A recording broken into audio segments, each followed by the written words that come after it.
ఏమో Rahul Gandhi రావాలనుకుంటున్నారు. As a ఎడ్యుకేటెడ్గా మీ అభిప్రాయం ఏంటి? ఎవరు వస్తే బాగుంటుంది?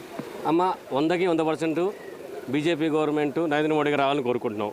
సరే, ఎందుకు కోరుకోవాలి అది ఆలోచిద్దాం. ఫస్ట్ ఆఫ్ ఆల్ గత 70 సంవత్సరాలుగా చూసుకుంటే కాంగ్రెస్ గవర్నమెంట్ ఏం చేసింది, ఇప్పుడు వీళ్ళు ఏం చేస్తారు, రెండు కంపేర్ చేయాలిగా. ఇప్పుడు మనకి బీజేపీ గవర్నమెంట్ 2014 నుంచి ఆల్మోస్ట్ బీజేపీ గవర్నమెంట్ ఇప్పుడు నడుస్తుంది. వాళ్ళ డెవలప్మెంట్ ఎలా ఉందో ఆలోచించాలి ఫస్ట్ ఆఫ్ ఆల్. ఎందుకంటే దేశవ్యాప్తంగా కానీ రాష్ట్ర వ్యాప్తంగా కానీ రైల్వే ఎంత డెవలప్ అయింది, రోడ్డు రవాణా, మరి రవాణా ఎందుకు చూస్తుంటే రవాణా డెవలప్ అయితే కదా మనకి వ్యాపారం అభివృద్ధి చెంది ట్రాన్స్పోర్టేషన్. మరి 70 సంవత్సరాలు ఏం చేశారండి, ఎంతవరకు వేశారు వీళ్ళు, అది చెప్పుకున్నారు. తర్వాత ఇప్పుడు చూస్తే కనుక ఎప్పుడైతే మీకు సెంట్రల్లో బీజేపీ పార్టీ వచ్చిన తర్వాత జరిగేది అంటే చిరు వ్యాపారులకి అంటే చిన్న చిన్న వ్యాపారస్తులు కూడా ఈరోజు ఆర్థికంగా అభివృద్ధి చెందారు.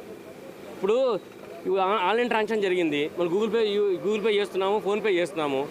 బీజేపీ గవర్నమెంట్ వచ్చిన జరిగింది కదా, దానివల్ల ఏమవుతుంది, మీకు అకౌంట్లో డబ్బులు ట్రాన్స్ఫర్ అవుతున్నాయి. బీజేపీ గవర్నమెంట్ వచ్చిన కొన్ని దాదాపుగా నాకు తెలిసి ఒక 1 లక్ష కొంత చాలామంది బ్యాంక్ అకౌంట్ ఓపెన్ చేశారు. అమౌంట్ ఫిగర్ ఐడియా లేకపోవచ్చు. దానివల్ల ఏంటంటే బ్యాంక్ అకౌంట్ ఓపెన్ చేయడం వల్ల ఆధార్ లింక్ అయింది.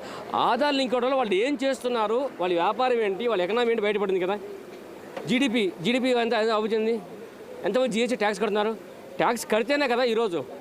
సరే, ఇంకోటి అంటారు, కొన్ని మైనారిటీ పార్టీ అంటారు, వాళ్ళు వచ్చేసి ఏం చేసిందంటారు, మెయిన్ అండి త్రిపుల్ తలాక్ రద్దు చేశారు వాళ్ళు, అగ్రి. దానివల్ల ముస్లిము ఆడవాళ్ళు ఎంత అభివృద్ధి చెందారండి. అంటే ఇప్పుడు ఇష్టం పెళ్లి చేసుకుంటా వదిలేస్తాను కుదురుతుందా? భారతదేశంలో ఉన్నప్పుడు అందరికీ ఒకటే చట్టము, ఒకటే న్యాయము. మాకు కావాల్సింది సెక్యులర్ దేశంలో 100కి చట్టం పెట్టండి. ఈ బీజేపీ గవర్నమెంట్ చేస్తుంది అదే. మాకు కావాల్సింది బీజేపీ గవర్నమెంట్ నరేంద్ర మోడీ వస్తే. ఇంకోటి ఆర్థిక వ్యవస్థ కాదు, రక్షణ శాఖ ఎంత అభివృద్ధి చెందింది. ఈరోజు చైనా మన మీద కాలు దువ్వట్లే కారణం మోడీ గారే కదండి. పాకిస్తాన్ కాలు దువ్వట్లే మన మోడీ గారే కారణం కదండి. మరి ఇవన్నీ పబ్లిక్ ఆలోచించాలి కదండి. అంటే ఫ్రీ ఇస్తే వాళ్ళు ఓటు వేసేస్తారా? మెయిన్గా మనకి కాశ్మీర్తో ఉన్న వివాదాన్ని కూడా దాన్ని ఒక కొలిక్కి తీసుకొచ్చింది నరేంద్ర మోడీ. ఆర్టికల్ 370 కూడా ఆర్టికల్ 370 గురించి ఎంత పబ్లిక్ ఐడియా ఉందండి తెలిసి ఎవరికి తెలుసా అండి? ఆర్టికల్ 370 తీసేసారని చెప్తున్నారు. అదేంటి ఐడియా ఉంది ఎవరికైనా? అసలు ఎవ్వరికీ ఐడియా లేదు. తీస్తారు అంటే ఏంటి? కాశ్మీర్ భారతదేశంలో ఉంటుంది కానీ మేము భారతదేశం కాదు. కాశ్మీర్ భారతదేశం ఉంటుంది కానీ భారతీయ జెండా ఎగరేయము. కాశ్మీర్ భారతదేశం ఉంటుంది కానీ మేము వాళ్ళ అప్పులు కట్టాలి, వాళ్ళ ట్యాక్సులు కట్టాలి, వాళ్ళ కరెంట్ బిల్లు, వాటర్ బిల్లు కట్టాలి, కానీ మేము భారతదేశం సపోర్ట్ చేయము. అది పెట్టింది ఎవరు? 370 ఆర్టికల్ నెహ్రూ పెట్టింది. అంటే నెహ్రూ చేసిన దౌర్భాగ్యాన్ని 70 సంవత్సరాలు అనుభవిస్తున్నాం. దాన్ని ఈరోజు నరేంద్ర మోడీగా తీసేశారు. నష్టం ఉందండి? అదే పొద్దున ఇంకోటి వస్తాడు, పంజాబ్ ఇచ్చేస్తామా? తెలంగాణ ఇచ్చేస్తామా? ఒప్పుకుంటారా? ఒప్పుకుంటే చెప్పండి, ఓటేసుకొని చెప్పండి. వాళ్ళే చెప్పండి, ఓటేని చెప్పండి. అంటే ఇచ్చేద్దాం, వైజాగ్ ముక్కు ఇచ్చేద్దాము, తర్వాత విజయనగరం ముక్కు ఇచ్చేద్దాము. ఎవరికైనా సపరేట్ జెండా పెట్టుకుంటాడు. ఇంకా ఇదే భారతదేశం అన్నా ఇదే అత్తారిలా పోలీసు పోయి రావడానికి ఏమన్నా ఎవడు పడితే రావడానికి. కాబట్టి చదువుకున్న వాళ్ళు ఎవరైనా సరే, నా పర్సనల్ రిక్వెస్ట్ చెప్తున్నాండి, చదువుకున్న వాళ్ళు మన పిల్లల భవిష్యత్తు బాగుండాలి, మనం బాగుండాలి అంటే కనుక బీజేపీ గవర్నమెంట్. ఇంకోటండి, ఈ రీసెంట్ నేను వాట్సాప్లో చూశాను, వక్ఫ్ బోర్డ్ ఏంటండి అది? అంటే రేపు పొద్దున వచ్చేసి ఇగో ఇది నా మనిషిని చెప్పి తీసి వెళ్ళిపోతాను నేను, వాళ్ళు వచ్చేసేసి ప్రూవ్ చేసుకోవాలా? అంటే ఈ ల్యాండ్ నాదంటే వాళ్ళు వచ్చి నేను వెళ్ళి కోర్టులో వేసుకోవాలి, వీళ్ళు ఏదో వేసుకోరు.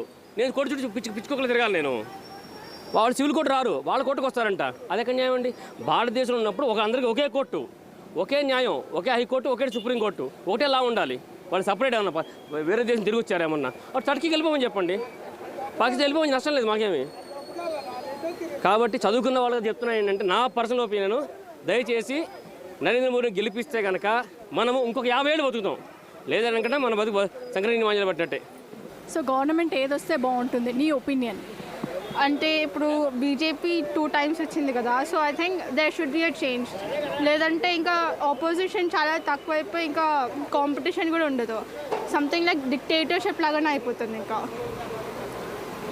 సో అంటే ఇప్పుడు ఇక్కడ ఉన్న కాన్స్టిట్యున్సీ వైజ్గా చూసుకున్నట్లయితే ఇప్పుడు కాంగ్రెస్ ప్రభుత్వానికి మెయిన్గా బీజేపీకి మాత్రమే పోటీ ఉంది. ఇందులో మీరు మాత్రం ఏ గవర్నమెంట్ మీకు కావాలి అని?